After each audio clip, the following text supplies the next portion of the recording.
Guys, അപ്പോൾ ഇന്ന് നമുക്കൊരു കുക്കിംഗ് ആയാലോ. അപ്പോൾ സെർദാമയാണ് കുക്ക് ചെയ്യുന്നത്. നമ്മൾ ഉണ്ടാക്കാൻ പോകുന്ന ബ്ലൂബെറി ചീസ് കേക്കാണ് ഗൈസ്.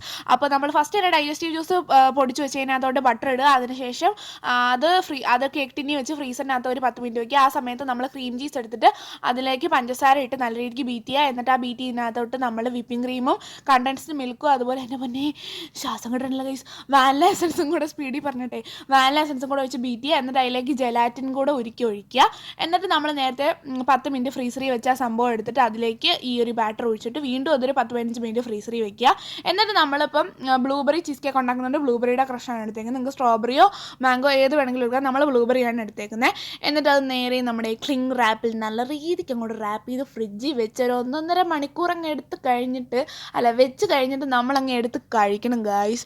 അപ്പം നല്ല കളർഫുള്ളാണ് ഗൈസ്, ഇത് കാണാൻ നല്ല രസമാണ്. 1.5-2 മണിക്കൂറൊക്കെ നിങ്ങൾക്ക് വെക്കുന്നോറും എൻ്റെ ടേസ്റ്റ് കൂടും. ഉയരം കൂടുന്തോറും ചായ കൂടുന്നു, ചായയുടെ രുചി കൂടുന്നു പറഞ്ഞുകൊണ്ട് മൊത്തത്തിൽ വെള്ളിയാണ് ഗൈസ്. അപ്പോൾ ഗൈസ് ഞാൻ എന്താ കഴിക്കാൻ പോവാണ് സാധനം.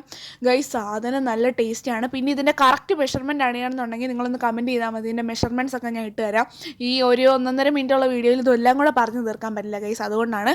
അപ്പോൾ ഗൈസ് വായിലിട്ട് കഴിഞ്ഞ് എന്നെ അലിഞ്ഞു പോകുന്നുണ്ട്. സോ നല്ല ടേസ്റ്റി ആയിരുന്നു. സോ ഇത്രേ ഉള്ളൂ. ബൈ.